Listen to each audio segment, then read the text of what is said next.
Feliz ano novo para todo mundo. E olha, para os corintianos, 2018 começou com uma ótima notícia. Finalmente, o empresário do paraguaio Balbuena vai se reunir com a diretoria do Timão para discutir a renovação do contrato do jogador, que vai até o final deste ano. Balbuena não teve nenhuma proposta oficial recebida pelo Corinthians, embora o empresário dele alegue que tem sim interesse de alguns clubes da Itália pelo jogador. Fato é que a reunião com a diretoria do Corinthians deve acontecer a partir desta quarta-feira, quando o elenco corintiano se reapresenta.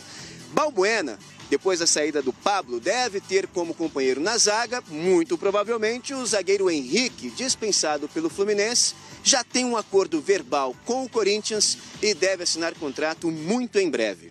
No Palmeiras, jogadores que estavam emprestados, como o lateral Vitor Luiz, que defendeu o Botafogo, o meia Alione, o Bahia e o atacante Arturo Londrina, se reapresentam com o restante do elenco nesta quarta. Eles estão nos planos do técnico Roger Machado. Já o lateral direito João Pedro, que estava emprestado à Chapecoense, com a chegada de Marcos Rocha, deve ser novamente emprestado para pegar rodagem. No Santos, o auxiliar técnico Elano foi dispensado. Entre os motivos, estaria o apoio político ao ex-presidente Modesto Roma Júnior, que não conseguiu a reeleição.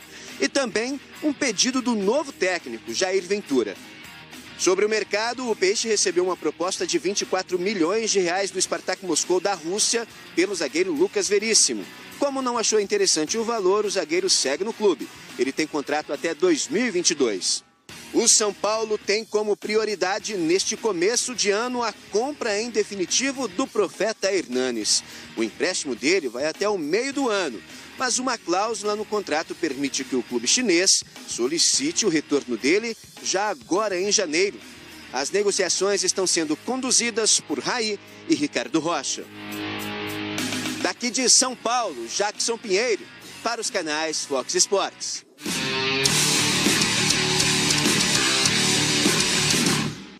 Tá aí, boa notícia para a torcida do Corinthians, portanto, aí a diretoria encaminhando a permanência do Balbuena e o acerto com o Henrique. O Henrique, a gente já vem tratando disso desde que surgiu aquela lista do Fluminense, né? O Fábio Carille, ao vivo no Expediente Futebol, ele, na hora, aliás, recebeu a informação em primeira mão do Jackson Pinheiro e, na hora, ele admitiu que o jogador já estava no radar do Corinthians e, se desligando do Fluminense, ficaria mais simples o acerto.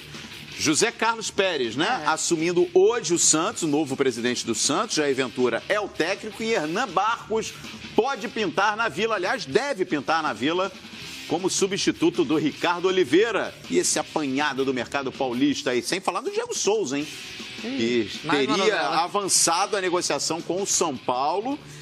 Tem a questão aí envolvendo o Rogério, né? O Sport não pagou ainda o São Paulo, tem uma dívida de 2 milhões, que pode ser batida, né? Está querendo 10 milhões pelo Diego Souza e o São Paulo está disposto a pagar 6. Então tem uma diferença de 4 milhões nessa conta. Já ficou mais perto. Para fechar para o Diego Souza. Com uma dívida, o Sport deve para o São Paulo um pouco mais de 2 milhões de reais. Então o São Paulo bateria essa dívida, bateria do valor. Então está bem próximo. Essa diferença de 10 para 6, se você somar mais essa dívida que o Sport tem, eu acho que 7 eu acho que rola. E lembrando que o contrato do Diego Souza vai até o final de 2018. Então, a partir de junho, julho, ele já poderia assinar um pré-contrato. O São Paulo e o Diego Souza está tudo certo. O Sport não fatura nada. Exato.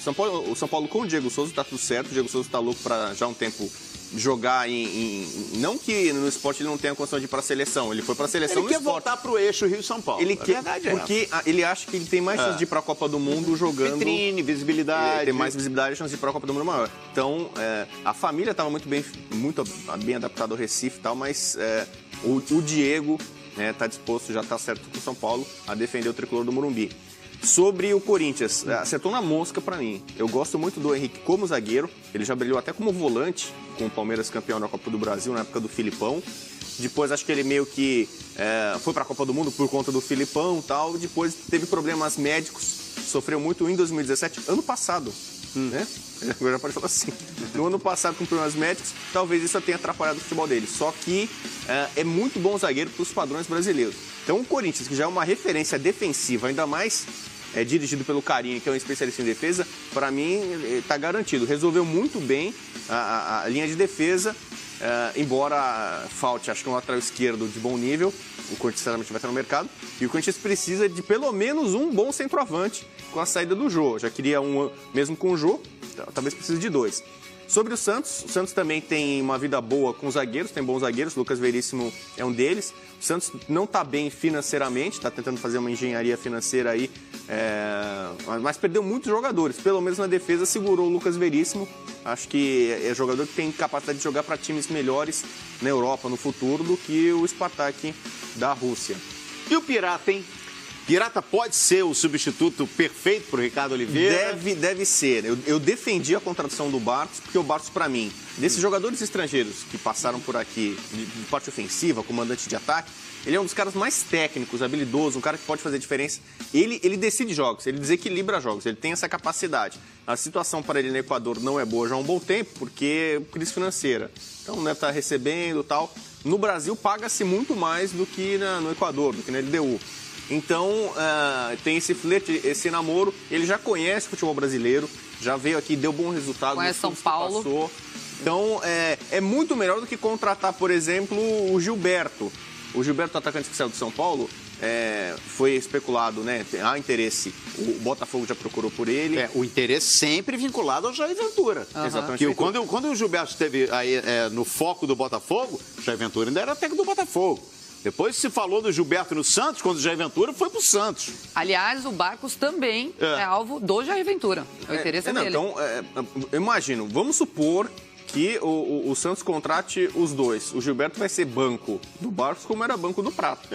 Na situação vai talvez mudar muito para ele. Só que é muito mais jogador, a diferença é muito grande. O Barcos é jogador para fazer a diferença, jogador para brigar por artilharia, para tornar o Santos ainda um time muito requintado na parte ofensiva. O Ricardo Oliveira é um atacante cheio de refinamento, um cara que tem recursos técnicos, não é só um fazedor de gols, um caneleiro, um cara que fica na área de pivô empurrando a bola para dentro do gol. O Barcos tem esse estilo também.